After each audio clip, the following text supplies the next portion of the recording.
Salut! Alors aujourd'hui c'est une vidéo un petit peu différente parce que vous savez qu'en ce moment en mars c'est Mars au féminin.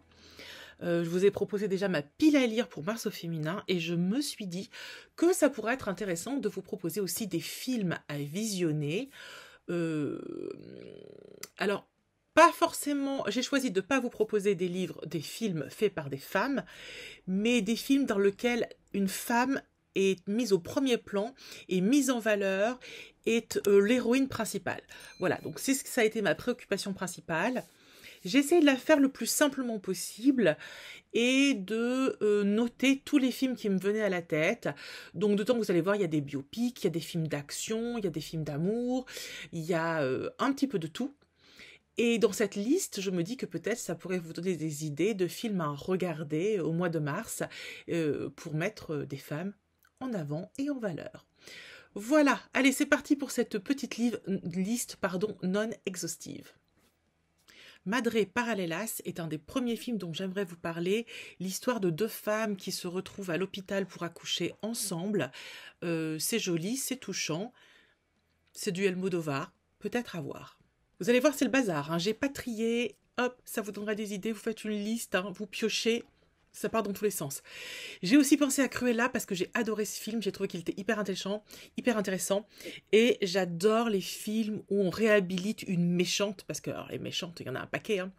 Et donc là, Cruella, on se retrouve à voir l'histoire de la construction de Cruella.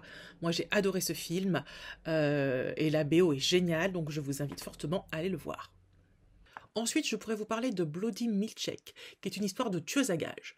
Si vous avez envie d'un petit film d'action avec une héroïne un peu badass, ça peut vous plaire. Un autre film que j'avais vu au cinéma et qui m'avait bluffé, c'est Promising Young Woman, un film dans lequel l'héroïne fait des choix drastiques pour venger toutes les femmes qui sont humiliées et violées par des hommes qui profitent de leur état souvent d'ébriété. Et ce film était étonnant et j'avais beaucoup aimé.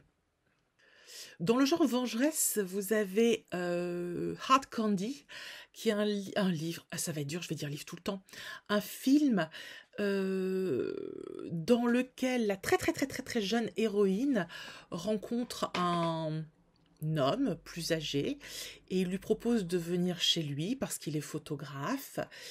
Et je vous laisse voir la suite. Là encore, un film époustouflant. Bien sûr, dans les biopics, il y a Respect, le biopic sur Aretha Franklin, parce que ça ne fait pas de mal de se rappeler qui était cette femme extraordinaire. Dans un genre différent, très différent, vous avez Benedetta, l'histoire d'une sœur, d'une religieuse, et de son parcours, de cette femme qui fait des miracles. Alors, il y avait aussi Deux plus belles, c'est un film que j'ai vu il y a très longtemps, l'histoire d'une femme qui, me semble-t-il, guérit d'un cancer, et à la faveur, on peut le dire comme ça, de cette maladie, reprend sa vie en main et se met à faire des choses très différentes, très étonnantes. Ça m'avait assez touchée. Alors il y a Mon bébé, une thématique qui peut parler à beaucoup de gens, une femme qui a 3 enfants, qui voit sa troisième, sa plus petite, partir, quitter la maison pour faire des études, et quand on s'est consacré sa vie à ses enfants, à son travail, etc., et que tout d'un coup on se retrouve avec le nid vide, qu'est-ce qu'on fait ? C'est pas encore mon cas, mais ça va pas tarder à me parler, cette affaire. On pourrait aussi parler de La Favorite. Là, pour le coup, on va être sur un film historique. On est au XVIIIe siècle, dans la guerre entre la France et l'Angleterre, et le film est assez intéressant. Et dans le genre toujours historique, vous avez Mary Stuart, reine d'Écosse, qui épouse le roi d'Angleterre à 16 ans, qui est veuve à 18 ans, et on va suivre son destin, sa vie. Intéressant aussi. Bien sûr, Radioactive, fin du 19e, on revient sur un morceau de la vie de Marie Curie. Ça ne se refuse pas. Un très joli film aussi, c'est Proxima, on n'en a pas beaucoup parlé, l'histoire d'une astronaute qui doit partir 1 an et non seulement elle doit se battre dans un milieu d'hommes, mais en plus elle doit laisser derrière elle, pour 1 année entière, sa fille de 8 ans. Harriet, c'est un film qui retrace l'histoire d'une ancienne esclave qui va aider d'autres esclaves à s'enfuir. Très intéressant. On retourne sur les biopics, évidemment Tina, parce qu'on va pas faire une liste de Wonder Woman super femme sans parler de la grande Tina Turner et de son parcours de vie parfois assez compliqué. Je vais ensuite vous parler d'un film que je n'ai pas vu qui s'appelle Le Book Club, mais le film s'appelle Le Book Club, donc évidemment, voilà. Apparemment, l'histoire de 4 femmes qui font partie d'un club de lecture. Et voilà, on va suivre leur destin et elles ont un petit peu envie de s'émanciper et elles vont tomber amoureuses. Bon, bref. Je sais pas très bien, mais ça s'appelle Le Book Club. Three Billboards, les panneaux de la vengeance en français, un film incroyable sur une femme qui trouve que l'enquête sur, alors c'est la disparition ou la mort de sa fille, n'avance pas et qui fait placarder sur 3 grands panneaux de sa ville des messages très controversés sur la police locale. Vraiment un film à voir. Loin de la foule déchaînée, évidemment adapté du roman de Thomas Hardy, que je n'ai pas lu mais que j'ai très envie de lire. Et voilà une belle adaptation que vous pouvez regarder, encore plus si vous avez déjà lu le livre, parce que voilà, ce ne sera pas d'un grand suspense et l'héroïne est très intéressante. Calendar Girl, un film que j'ai vu mais il y a tellement longtemps, mais qui m'est toujours resté en tête, l'histoire de femmes âgées qui en ont marre de vendre des compotes pour gagner des sous pour soutenir telle ou telle cause et qui décident de faire un calendrier où elles posent nues. Donc évidemment, ça va un petit peu secouer le coin de l'Angleterre dans lequel elles vivent. J'en garde un très bon souvenir. Je ne sais pas ce que ça vaut maintenant, mais franchement, quelle idée. Et on repart dans les biopics avec Judy, qui reprend la vie de Judy Garland. Et oui, qu'est-ce qu'il y a comme chanteuse hyper intéressante? Donc voilà, un autre biopic sur une autre star, chanteuse américaine. Est-ce qu'on peut décemment faire une liste de films où les femmes sont des héroïnes, sans parler d'un de mes films préférés qui est dans mon top 10, Thelma et Louise? Je l'ai revu l'autre jour parce que mon Jules ne l'avait jamais vu, je ne sais pas comment c'est possible. Ce film est une merveille, c'est un bijou, je l'aime tellement. Vraiment, si par hasard, comme mon mec, vous n'avez jamais vu Thelma et Louise, c'est celui-ci de la liste qu'il va falloir regarder en premier, hein. C'est une merveille. Il y a aussi The Queen, qui revient sur un épisode un peu difficile de la reine d'Angleterre, juste après la mort de Diana, et sa réaction et tout ce qui va s'en suivre. Bien sûr, c'est un film qui fait aussi un peu écho à la série télé The Crown.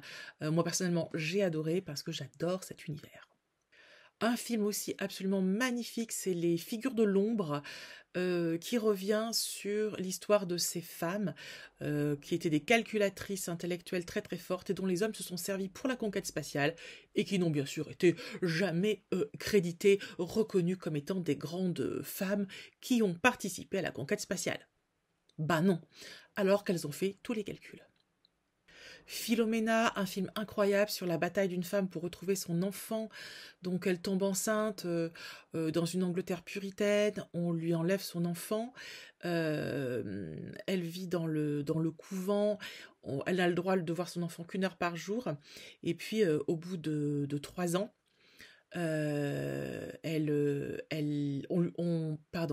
on donne son enfant à adopter à un couple d'Américains. Et le regret de sa vie, c'est d'avoir perdu la trace de son enfant. Et 50 ans plus tard, elle se lance aux États-Unis dans la recherche de son fils. C'est trop beau. Un autre film que j'avais trouvé extraordinaire, c'est Irina Palm. Le personnage d'Irina a été interprété par l'extraordinaire Marianne Faithfull, qui est donc grand-mère d'un petit-fils qui est malade et qui veut se remettre à travailler pour apporter de l'argent et aider sa famille, et qui va se retrouver à travailler dans un sex shop à 50 piges, ou 50 et quelques années. Je sais plus quel âge elle a, peut-être 60. Enfin bref, ce film est une pépite. Si vous ne l'avez jamais vu, vraiment, allez-y, c'est... Il y a des scènes, mais des scènes. Faites-vous plaisir. Évidemment, vous pouvez aussi regarder Les 4 filles du Docteur March. Il y a eu plein d'adaptations, la dernière notamment, qui était assez bien faite. Après tout, c'est quand même l'histoire de 4 sœurs qui vont chacune essayer de vivre leur vie. Il y a aussi le film Secrétariat qui se passe dans l'univers des chevaux, encore un univers éminemment masculin, et un film dans lequel une femme qui décide de reprendre l'entreprise familiale va devoir s'imposer dans ce milieu d'hommes. Il y a aussi Les Suffragettes qui revient en Angleterre sur l'histoire de ces femmes qui se sont battues pour le droit de vote des femmes. C'est extrêmement bien fait, le sujet est évidemment passionnant, je ne peux que vous inviter à le regarder. Celui-là, il m'est revenu d'un coup, mais je crois qu'il est jamais vraiment parti de ma tête. Je sais pas ce qu'il ferait à la revoyure, mais à l'époque, j'avais adoré. C'est Joue-la comme Beckham, l'histoire de deux jeunes, très très jeunes femmes qui décident de faire du foot. Un des premiers rôles pour Keira Knightley, et dans l'autre personnage féminin, vous avez l'actrice qui faisait Nila Rasgotra dans Urgence. Voilà, et c'était dans mon souvenir un film absolument charmant. Moins charmant, mais ça reste une femme, Margaret Thatcher, évidemment, elle a eu un biopic sur sa vie.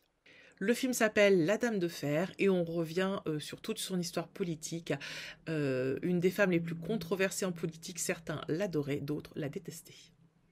Vous avez aussi le film Big Eyes qui revient sur l'histoire d'une grande imposture, un homme qui peignait des tableaux avec des grands yeux, qui a fait toute sa carrière sur ces tableaux, et en fait on s'est rendu compte un jour que ce n'était pas lui qui peignait, mais sa femme.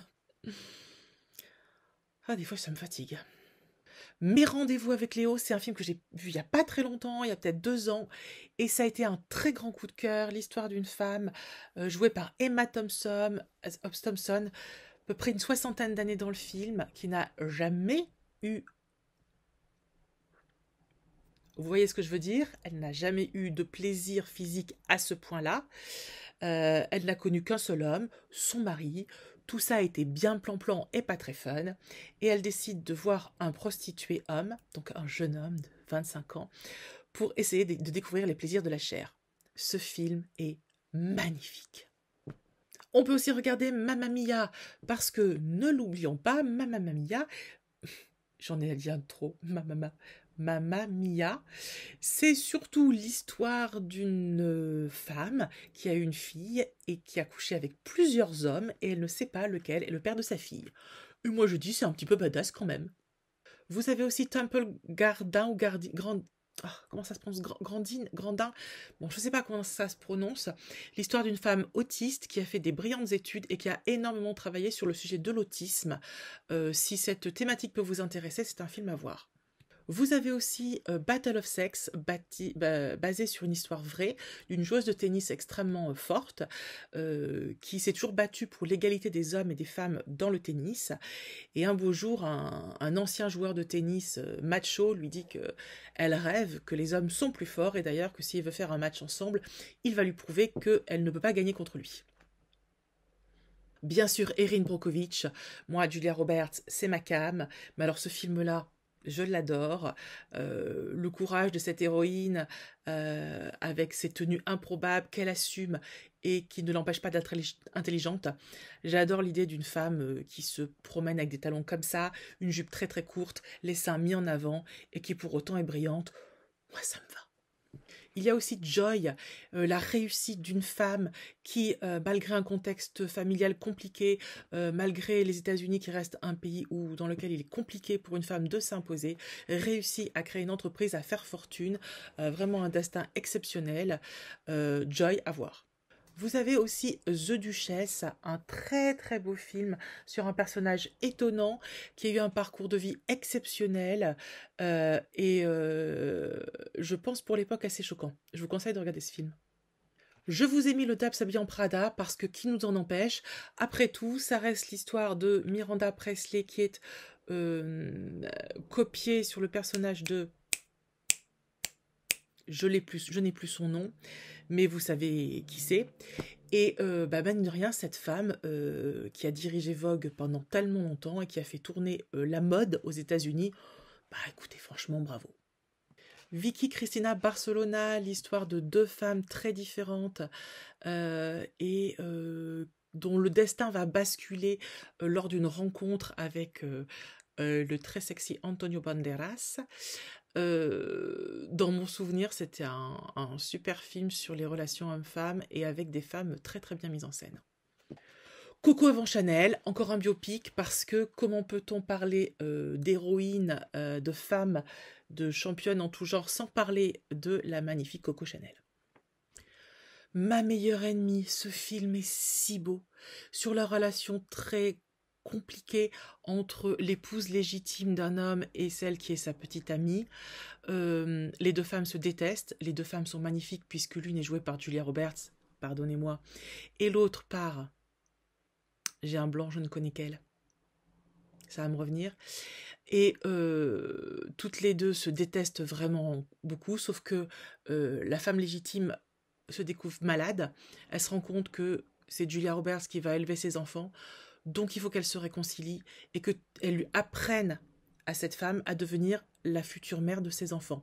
Hyper touchant, hyper beau. Allez-y. Je vous ai mis Red Sparrow. Je ne garde pas un très bon souvenir de ce film. Cependant, c'est l'histoire d'une...